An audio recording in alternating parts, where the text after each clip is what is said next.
Jadi kewajiban kita sebagai umat beliau, umat Nabi Muhammad sallallahu alaihi wasallam, memahami sejarahnya, sirahnya, mempelajari. Jadi sebab pertama untuk mempelajari sirah beliau agar kita bisa dan mampu mengenal lebih baik dan lebih dalam lagi tentang kemuliaan Nabi Muhammad sallallahu alaihi wasallam.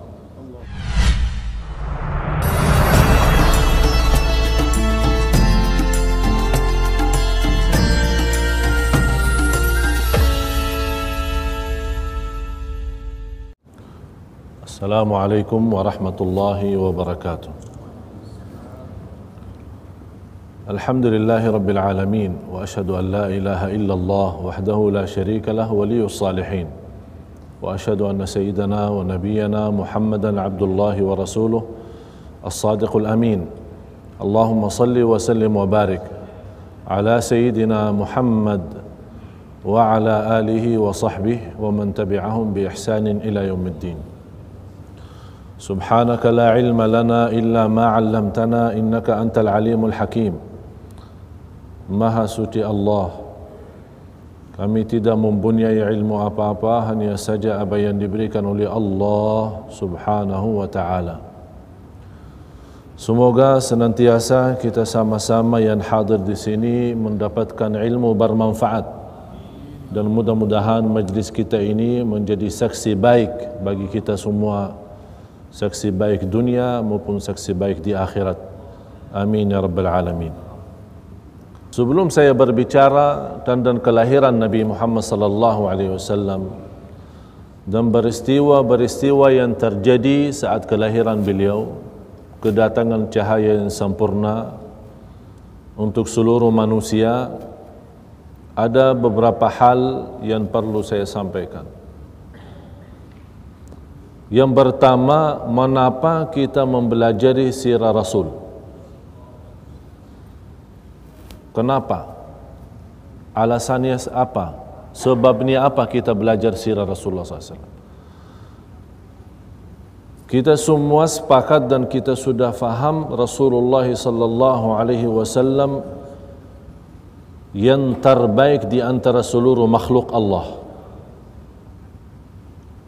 Seluruh manusia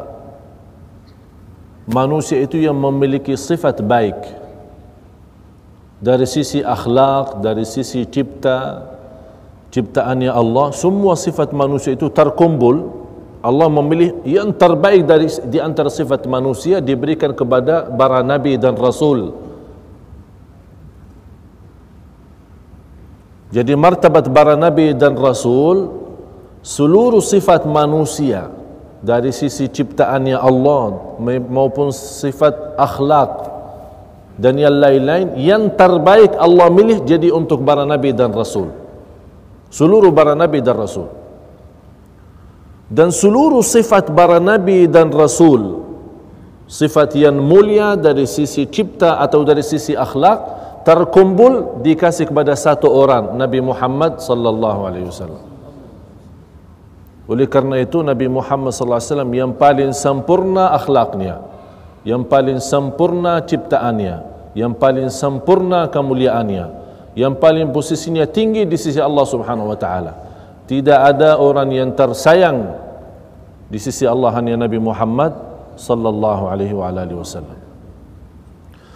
Jadi kewajiban kita sebagai umat beliau, umat Nabi Muhammad sallallahu alaihi wasallam, memahami sejarahnya, sirahnya, mempelajari.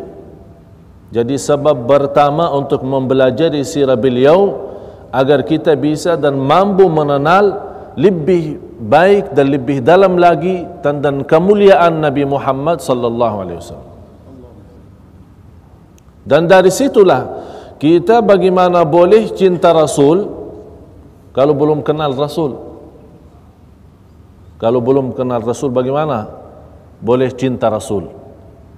Semakin banyak kita mengenal Rasul, mengenal sejarahnya, tahu akhlaknya, perjuangannya, kesabarannya, kemuliaannya di sisi Allah dan terhadap manusia, baru akan bertambah cinta kita kepada Nabi Muhammad sallallahu alaihi wasallam.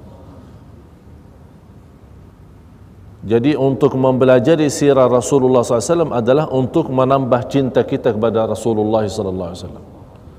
Yang ketiga, kita mempelajari sirah Nabi Muhammad sallallahu alaihi wasallam dari kelahirannya sampai wafatnya sallallahu alaihi wasallam untuk mempraktik amalan-amalan. Akan dari sirah Rasulullah akan boleh tahu tanda ayat Al-Quran dan bagaimana Rasulullah SAW saat turunnya wahyu langsung mengamalkan. Bagaimana sahabat Rasulullah saat menerima wahyu dari Rasulullah SAW, saat menerima perintah Allah, saat menerima perintah Rasulullah langsung menjadi sebuah amalan. Artinya boleh kita mengenal amal salih melalui sirah Rasul. Akan mantap amal salih kita, terbukti. Yang keempat, Rasulullah SAW adalah contoh kita. Masing-masing harus memiliki orang-orang yang menjadi sumber contoh kehidupannya. Ada orang, apalagi di masa ini, sayang sekali kalau kita bertanya kepada anak muda, contohnya ente siapa? Dia langsung Cristiano Ronaldo. Contoh saya si fulan, bintang film. Contoh saya orang-orang Eropa atau orang Amerika. Tapi kita orang Muslim yang mencintai Rasulullah SAW, kalau orang bertanya contoh kita siapa? Rasulullah. Contoh kita, akhlak kita sesuai akhlak Rasulullah. Apa yang diajarkan kita sami'na wa ata'na. Ikuti beliau sallallahu alaihi wasallam. Sebagaimana terbukti cinta kita kepada Rasul adalah amal. Allah berfirman surat Ali Imran surah yang ketiga ayat 33. Ayat 32 sama 33. Rasulullah Allah Subhanahu wa taala berfirman, "Qul in kuntum tuhibbunallaha fattabi'uni yuhibbukumullah." Kalau kalian benar-benar cinta Allah, ikutilah Nabi Muhammad sallallahu alaihi wasallam. Berarti bukan sembarangan orang berkata saya cinta Rasul tapi tidak ada bukti. Tidak ada bukti untuk mengikuti sunnah Rasul. Orang cinta Rasul tapi tidak pernah salat berjamaah. Orang cinta Rasul tapi durhaka kepada orang tua. Orang cinta Rasul tidak bisa amanat dan jujur. Orang cinta Rasul, ini namanya percintaan yang bohong. Tidak benar. Kalau kita bertanya cinta Rasul, dia langsung jawab, oh percintaan saya kepada Rasul ada di dalam hati saya. Terus amal urusan lain katanya. Tak boleh macam itu. Contohnya, ada seorang istri berkata kepada suaminya, kamu cinta saya? Ya, saya sebagai suami cinta istri. Istrinya minta, ya udah boleh, saya mau belanja dari mall, tolong belikan sesuatu untuk pakaian bagus atau apa saja barang-barang berharga. Apa jawaban suaminya? Oh, cinta saya kepadamu di dalam hati. Apakah istrinya boleh percaya? Apa gunanya kalau waktu dia mau belanja tidak dibelikan? Kalau istrinya minta uang, minta apa, tidak dikasih. Tapi kata suaminya, saya cintamu, tapi cinta saya dalam hati. Tidak ada gunanya. Harus ada praktik, harus ada amal, harus ada bukti. Dan begitulah cinta kita kepada Rasul ada buktinya. Rasulullah sallallahu alaihi wasallam sebagai manusia yang terbaik. Jamaah sekalian yang dimuliakan Allah Subhanahu wa taala, sallu ala Rasulillah. Kalau saya berkata sirah Rasul, saya yakin tidak cukup dalam satu hari maupun satu bulan, barangkali satu tahun belum tentu habis. Banyak hikmah, banyak pelajaran, banyak rahasia.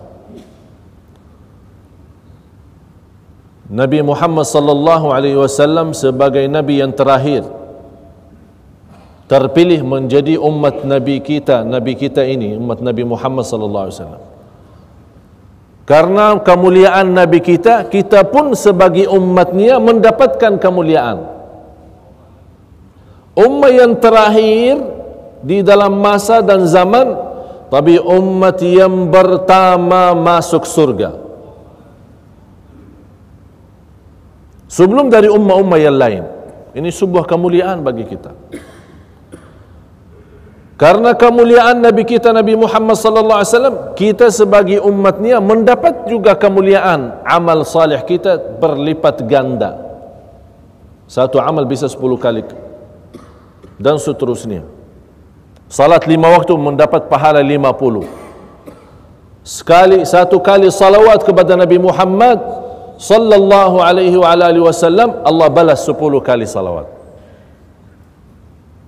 Banyak kemuliaan kita dapat. Tapi sebelum kita masuk dalam cerita kelahiran Rasulullah sallallahu alaihi wasallam, harus kita mengerti dan memahami kondisi dan keadaan yang terjadi di Makkah. Makkah itu tanah suci. Bagaimana cara dan sistem Allah menjadikan Makkah tempat yang diagungkan oleh manusia? Pertama orang yang membangun Al-Ka'bah siapa? Yang membangun Al-Ka'bah pertama kali siapa? Nabi Adam.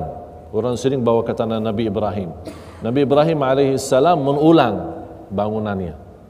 Habis terjadi banjir besar di zaman Nabi Nuh alaihissalam, hancur Al-Ka'bah dan banyak tempat-tempat yang dah hancur. Allah memerintahkan dan mewahyukan kepada Sayyidina Ibrahim alaihissalam untuk bangun Al-Ka'bah kembali. Tapi yang pertama membangun Al-Ka'bah Sayyidina Adam alaihissalam. Dan terbukti dari banyak ayat dan banyak sejarah-sejarah para nabi, semua para nabi dan rasul sudah datang ke Makkah itu. Berarti semua para nabi dan rasul sudah haji.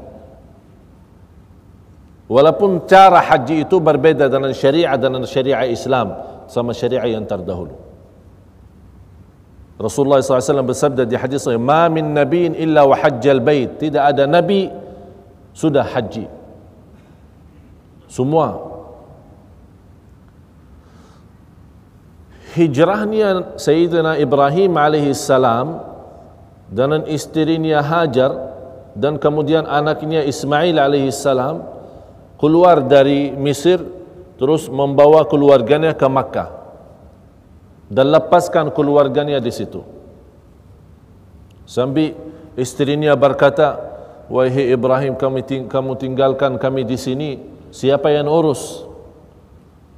Nabi Ibrahim alaihissalam diam. Sambil 3 kali ditanya sama istrinya.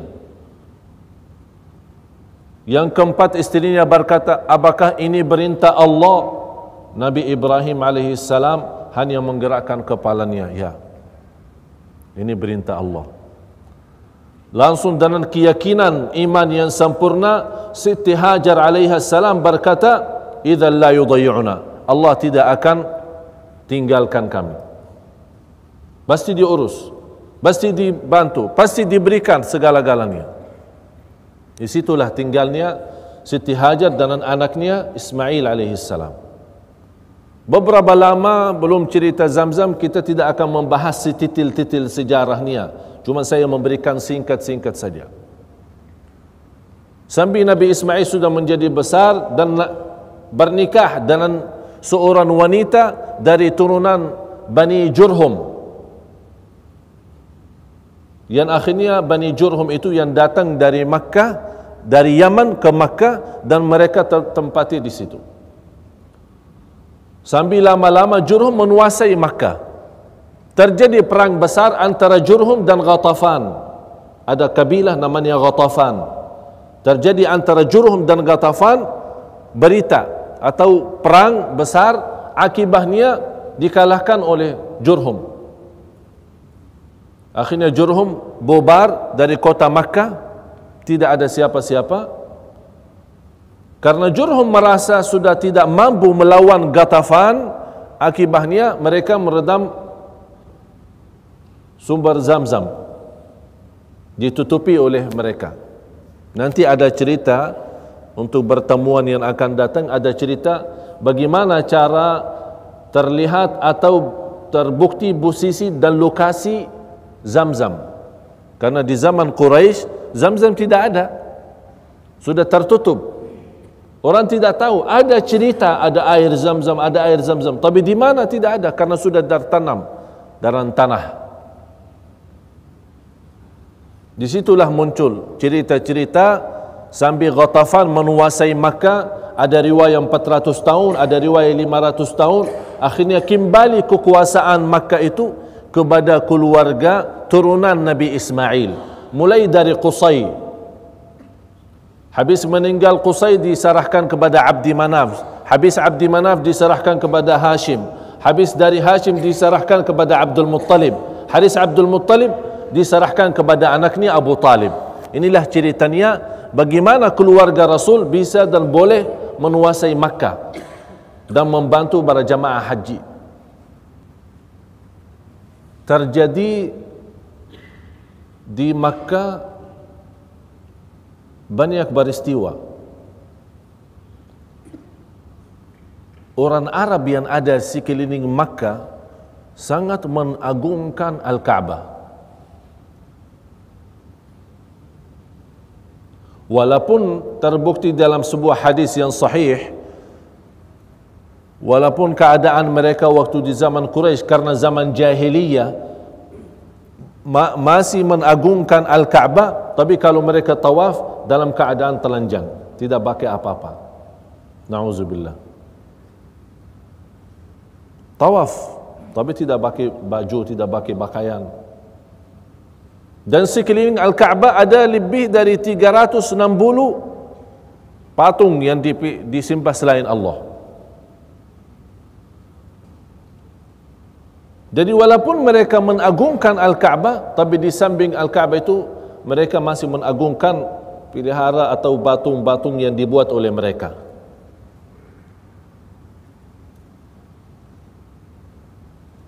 Itulah rahasia dan hikmah tersebar yang namanya syirik. Dan selalu Allah Subhanahu wa taala, kalau kita melihat dari sejarah para nabi dan rasul, mulai dari zaman Nabi Nuh alaihi salam, sejak zaman Nabi Adam sampai zaman Nabi Nuh ada 10 abad. Selama 10 abad itu tidak ada berbuat syirik, semuanya tauhid. Tidak ada yang berbuat syirik. Sampai datang satu zaman muncul orang salih, 5 orang salih. Yasu' wa Yaghuth wa Ya'uq wa Nasra.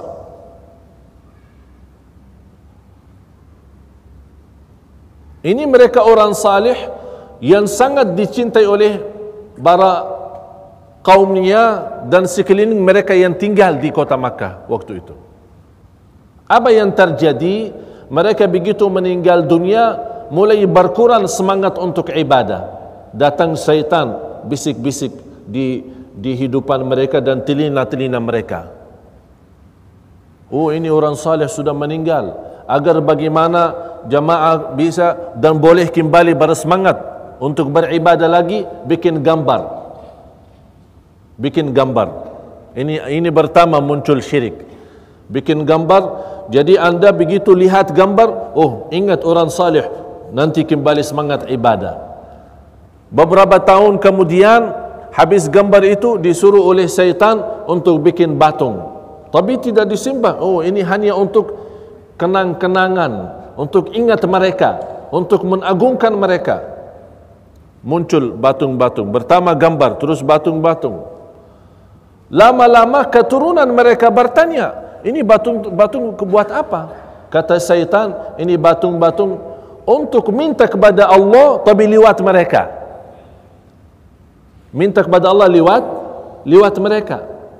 Kalau mau berdoa tak sampai, harus lewat ini. Yaghuth wa Ya'uq wa Nasra. Ini lewat ini mereka orang saleh. Kalau langsung tak boleh. Itu yang diwahyukan. Mereka percaya. Lama-lama keturunan mereka melihat batung, tapi mereka tidak mendapatkan pelajaran apa sejarah batung itu. Datang syaitan memberitahu, ini batung adalah Tuhan kalian.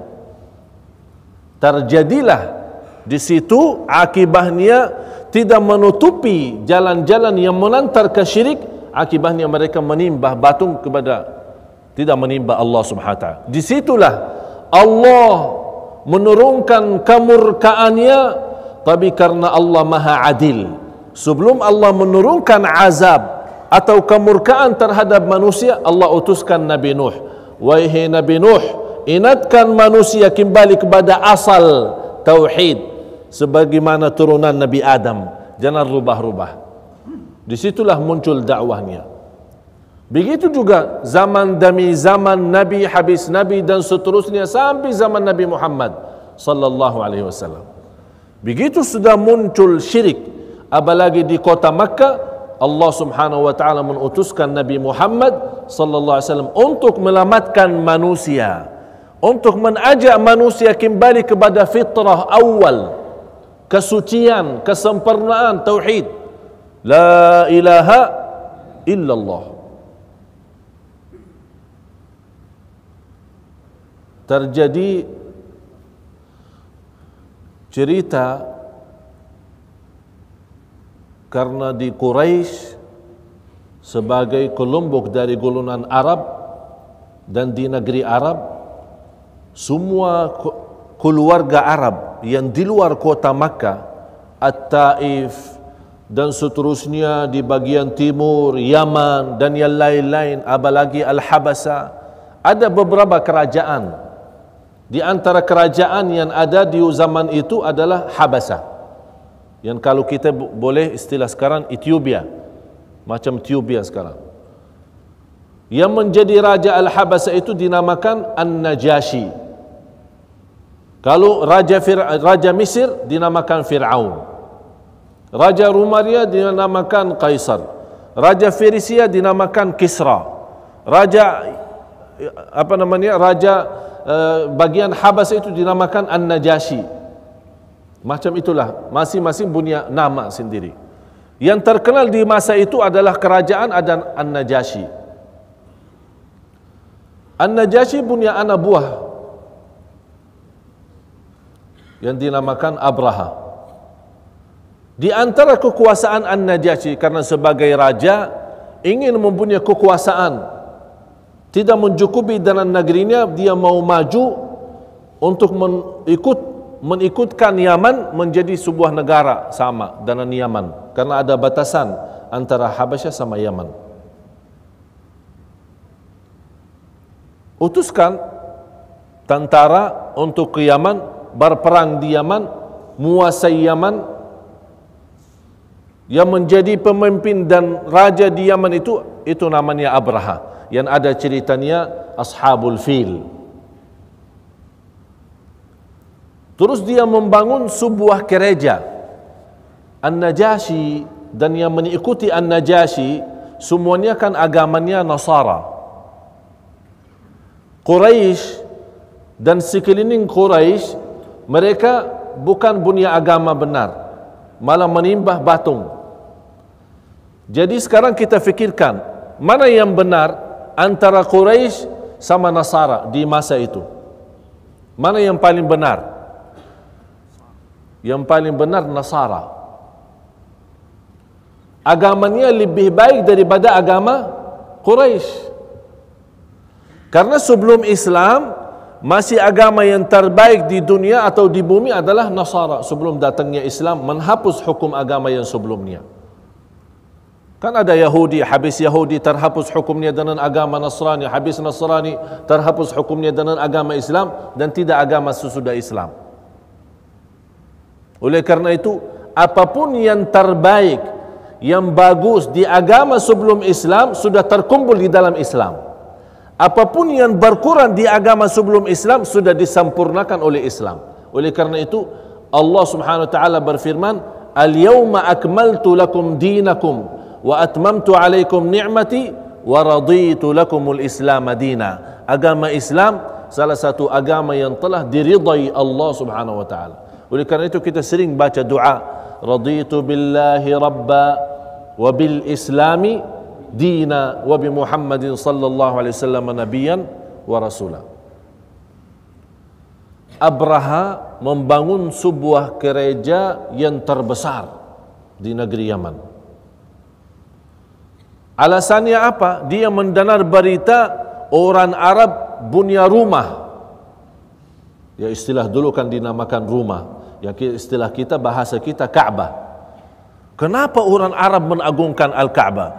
Kata Abraha, saya akan bangunkan sebuah gereja yang diagungkan oleh semua manusia. Niat Abraha apa? Niat Abraha untuk membawa manusia yang mengagungkan Al-Ka'bah untuk datang kemari agungkan gereja yang ada di Yaman.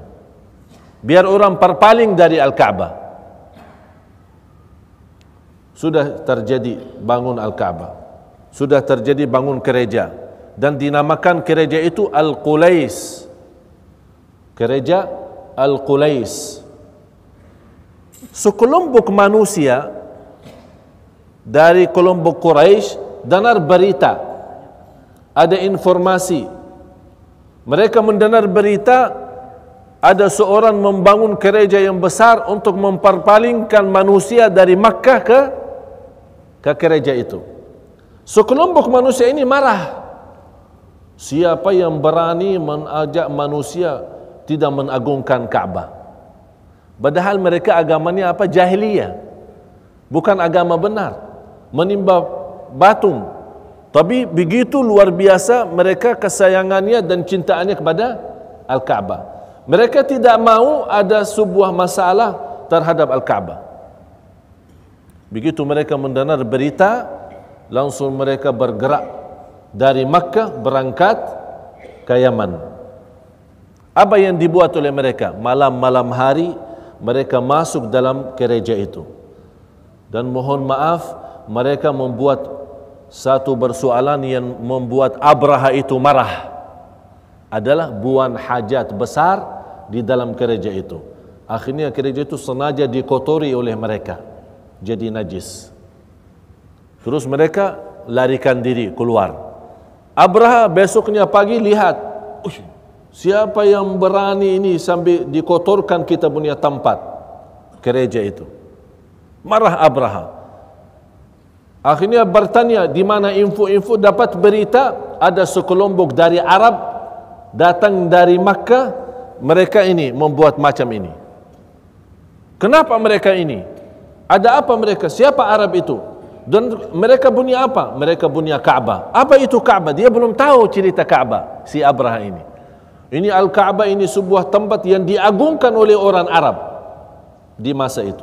Marah Abraha. Oh, kalau memang seperti ini, saya mau hancurkan Ka'bah itu. Dia mau balas dendam. Karena habis dikotorkan dia punya tempat gereja Al-Qulais, dia marah mau balas. Tapi dia belum tahu di situ ada kekuasaannya Allah. Bergerak dan membawa tentara. Tentara yang tidak pernah didengar oleh orang Arab. Biasa orang Arab kenal unta, kambing, kuda, tapi gajah belum pernah ada di negeri Arab. Jadi mereka mendengar berita, oh ini ada kelompok mau serani kita, gajah, ribuan gajah.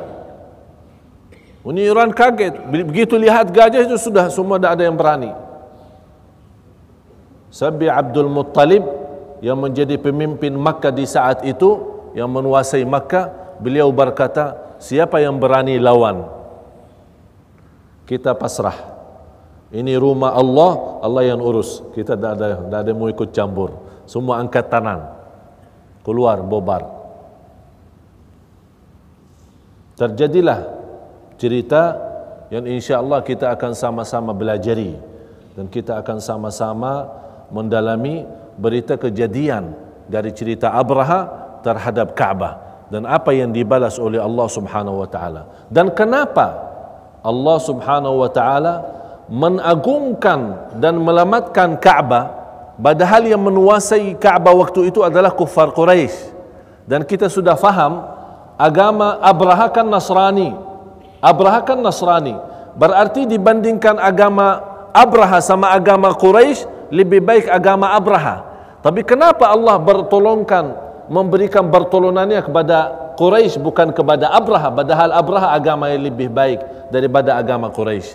Inilah cerita rahasia itu untuk menyambut kedatangan Nabi Muhammad sallallahu alaihi wasallam, dan kemudian hikmahnya agar semua manusia tahu Ka'bah itu sangat agung di sisi Allah. Walaupun Allah menolong kufar Quraisy, padahal Abraha dan kaum Abraha agamanya lebih baik daripada agama kufar Quraisy. Mudah-mudahan dalam pertemuan yang akan datang Allah berikan kemudahan, dan mudah-mudahan kita sama-sama mendapatkan ilmu bermanfaat. Walhamdulillahirabbil alamin wa sallallahu ala sayyidina Muhammad wa ala alihi wa sahbihi wasallam. Jamaah sallu ala Rasulillah.